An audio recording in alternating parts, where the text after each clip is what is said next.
السلام عليكم. طبعا الناس كلها اتكلمت عن حلقة بدرية طلبة إلا العبد لله. مبدئيا اللي حصل، أنا مش عارفة اشمعنى هي اللي اتشدت من لسانها وطلعت دافعت عن وفاء عامر في عز الفنانين كلهم ما هم ساكتين. انتي أرجل واحد في مصر، يعني انتي الوحيدة اللي لسانك مسحوب منك وطلعتي حطيتي على نفسك وخليتي الناس حطت عليكي وحطوكي في دايرة مش حلوة وعرفوا معدنك الأصلي، لأن الفلوس ما بتغيرش النفوس. وانك تطلعي تتطاولي على الناس بالشكل ده، وانك تطلعي تغلطي فيهم، الناس اللي عملوكي وعملوا اسم بدرية طلبة، والناس اللي خلوكي بقى عندك فيلا وبتتصوري ورا البسين، والناس اللي خلوكي سفيرة بتطلعي برا تتصوري عشان انتي من السفراء اللي بيطلعوا برا مصر بتكلموا باسم مصر. وتقريبا هو الموضوع بقى كل من هب ودب يطلع يتكلم باسم مصر، كأن مصر ما فيهاش حاجة غير الفن. مصر ما فيهاش حاجة غير الناس اللي هم بيلبسوا البوت الابيض ولا ايه. بدرية طلبة انا مش لاقيه الحقيقه ليكي دور واحد اعلم عليه واقول هي هنا ابدعت، هي هنا قدمت حاجه، هي هنا قالت حاجه. ده مش رايي انا بس، الحقيقه ده راي ناس كتير جدا، لكن انت كنت زيطه في الزيطه وعامله نفسك فنانه، والحقيقه انت مالكيش في الفن شيء. الفن ده اللي احنا نطلع من وراكي بحاجه.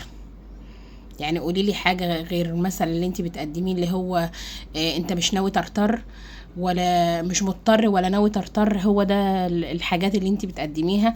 انت بتطلعي افيه في وسط الافلام عشان الناس تضحك، تفصلي الناس من النكد اللي في المسلسل، تبقى حاجه بين الماضي والحاضر، حاجه كده زي الفصلان، بتطلعي تقولي افيه. هو ده الفن اللي انت بتقدميه؟ يعني مثلا اما تقدمي دور وتشيلي عمل ونطلع من الموضوع بحاجة في الاخر ونستفيد منك في الاخر، نبقى قلنا ما شاء الله بدرية طلبة هنا عملت دور تحفة. يعني انت لما تحطي برضو، مع احترامي طبعا للناس اللي بتتكلم على وفاء عامر بالسلب او بالايجاب، طالما الموضوع لسه في القضاء، الله اعلم بالحقائق، ماشي. ولكن مع احترامي ليكي برضو، ادوار وفاء عامر جنبك، انت تروحي فين؟ ولا وفاء عامر ممثلة، وفاء عامر بتقدم ادوار قوية وتقيلة وليها موهبة جامدة جدا، بخلاف بقى الكلام اللي بيتقال. انا ماليش دعوة بالموضوع ده، انا بتكلم في اللي انت داخلة الدافية عشانها. هي فين اصحابك الفنانين في ازمتك القويه اللي انت فيها دلوقتي مع النقابه؟ وبالمناسبه يوم الاربعاء اللي هو النهارده كان اول يوم لسه في تحقيقات النقابه، يعني الاشاعات والبوستات اللي نازله ان بدرية طلبة اتوقفت عن التمثيل نهائيا. ما افتكرش حاجة زي دي تحصل، وحتى الناقد طارق الشناوي طلع من نفسه قال كده، هي ممكن تقف لفترة، ممكن يكون من 6 شهور لسنة، لكن ايقاف نهائيا عن التمثيل ده عاوز حكم قضائي من المحكمة، والنيابة هي الوحيدة اللي تقدر تصدر حاجة زي كده. ولكن طالما هم ليهم نقابة، فهي بنفسها طلعت قالت انا تحت امر نقابتي. حتى هي لما طلعت تعتذر والناس رفضوا اعتذارها وقالوا لن نقبل الاعتذار، انت طلعت زودت الطين بلة، انت طلعت برري الغلط بغلط وطلعت تغلطي في الناس تاني. انت قلتي كلام لا يصلح ان واحدة ست تقوله. الحق حق، النجم الكويس والمحترم بنطلع نتكلم ونقول ده حد محترم وحد كويس، والغلطة اللي تعدي. احنا كلنا بشر، مفيش حد معصوم من الغلط يا جماعة، مفيش حد ما بيغلطش، مفيش حد ما بيخطئش، مفيش حد ما بيجلوش فترة ان هو يتعصب ويفقد السيطرة على حاله ويكون فعل ورد فعل أسوأ من الأول، ماشي. لكن تجاوزات أخلاقية، تجاوزات بألفاظ جنسية، تجاوزات، وفي التيك توك ده لامم أطفال ولامم كبار ولامم بنات ولامم ستات ولامم شباب وكل حاجة. انتي قاعدة وفاتحة لايف وبتغلطي في كل الشعب المصري وبتمني عليهم بفضلهم عليكي.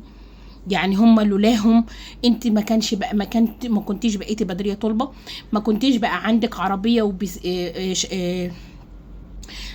فيلا وقاعده في البسين والناس غيرانه منك، والناس اللي بتتصور معاكي والناس بيقولها عايزين نتصور معاكي يا فنانه، وطالعه تشتمي الفاظ وتغلطي في الراجل بامه.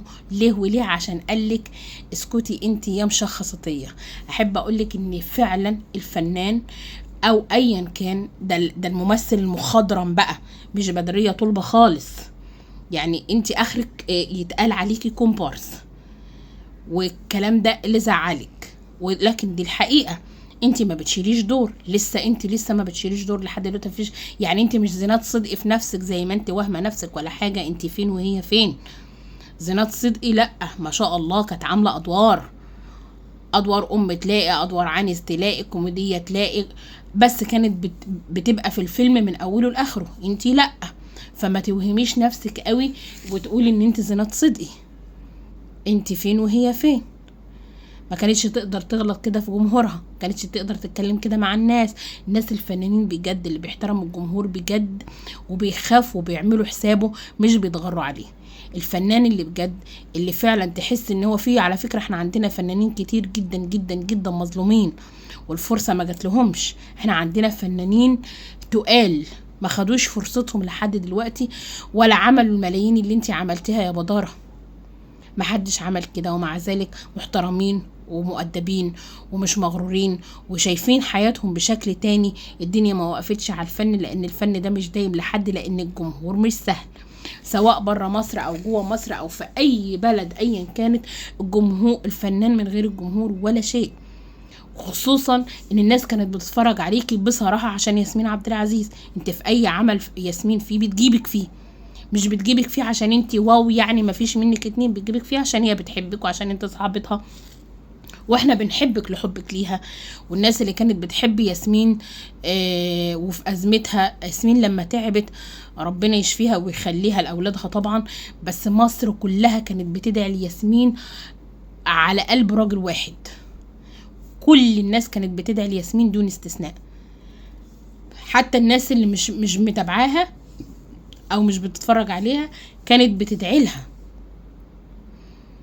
الا الحاجه دي. ففي المواقف واحنا بنلاقيكي واقفه مع ياسمين عبد العزيز والناس كلها بتحب ياسمين، فطبيعي احنا بنحب اللي يحبها، وانت كنت دايما معاها ودايما في ظهرها، والمفترض ان انت جدعه. بس الصراحه انت طلعتي مش جدعه بصراحه. طلع لسانك طويل، طلع اخلاق زي الزفت، زفت زفت زفت زفت. الناس كلها زعلانه، ومش من حق اي فنان ايا كان، ده هنعتبر ان انت فنانه طبعا، وهنعتبر ان انت ليكي جمهورك وعندك ملايين، وان احنا غيرانين نحب نقولك ان لولا الناس انت ما كنتيش. الجنه من غير ناس ما تنداس، محدش بينجح لوحده. ربنا سبحانه وتعالى لما خلق سيدنا آدم وكان في الجنة لوحده والملائكة حواليه، ربنا خلق له ونس يونسه في الجنة عشان ما يعيش لوحده. فانت ازاي كنت هتنجحي؟ وازاي كنت هتبقي بدرية طلبة؟ وازاي قاعدة تحكي لنا تاريخ امجادك الفظيع اللي احنا اساسا مش شايفينه؟ ما احنا شايفينك من الاول للاخر لحد ما بقيتي دلوقتي. ولولا الاعلانات المضروبة اللي انت بتعمليها كانت بتاعة التخسيس، وكانت بتروحي تاكلي في المطاعم وتروحي تعملي الحاجات دي زي اي بلوجر، وقاعدة على التيك توك وفاتحة لايف وبتقولي الفلوس دي بتطلع لله. هو ربنا مستني فلوس التيك توك اللي ما نعرفش هي راحة فين ولا جاية منين عشان انت تطلعيها لله؟ ربنا طيب لا يقبل الا الطيبة. فازاي انت قاعدة بس على التيك توك وسايبة حالك ومحتالك عشان فاتحة جمعية خيرية زي وفاء عامر، وفي ناس بتروح لها رواتب شهرية زي وفاء عامر، ومش عارف ايه زي وفاء عامر، وقاعدة تقارني نفسك او بوفاء عامر. وفاء عامر في اللي انت فيه ده مش هتعبرك، هتقولك معلش يا حبيبتي يا اختي. لكن بص بقى نظرة الجمهور ليكي، هي لو ربنا يسر لها وطلعت براءة من الهم والحاجات اللي بتتكلم عليها، وقدرت ان هي تقف على رجلها تاني وتثبت براءتها من اي كلام اتقال، انت برضو اللي اتحطيتي في الرجلين، وانت برضو اللي دخلتي في حته مش دخلتك، ومسيرك هتقولي لها زي كده ما مسكتي جوز عايده غنيم فضحتيه في المكالمه المسربه على مواقع التواصل الاجتماعي. اسلوب اقسم بعزه جلال الله الناس اللي بيبقوا واقفين على عربات الكارو علشان يشيلوا الحاجات يحملوها، اللي هم العتالين. لا يمكن هما كمان ما بيتكلموش كده. مفيش واحده ست تتكلم كده، مفيش واحده ست تطلع عارفه ان مكالمتها ممكن تكون مسربه ليه وليه، عشان جوزها بيقول الفنانه عايده غنيم وقاعده يا عيني بهدلت الست وروقتيها.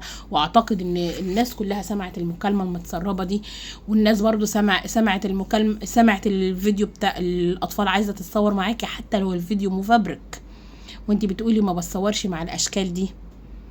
فالموضوع كله لا هو ايه، انت ايه دخلت في حتة والناس ما بتصدق ان حد يقع وانت وقعتي. الله اعلم بقى هيسموا عليكي ولا الموضوع هيكمل معاكي ازاي. بس بصراحة الموضوع مش حلو، وانت اخطأتي في حق الناس، وحتى الناس لم تقبل اعتذارك، وانت طالعة دلوقتي تقولي انا تحت امر نقابتي.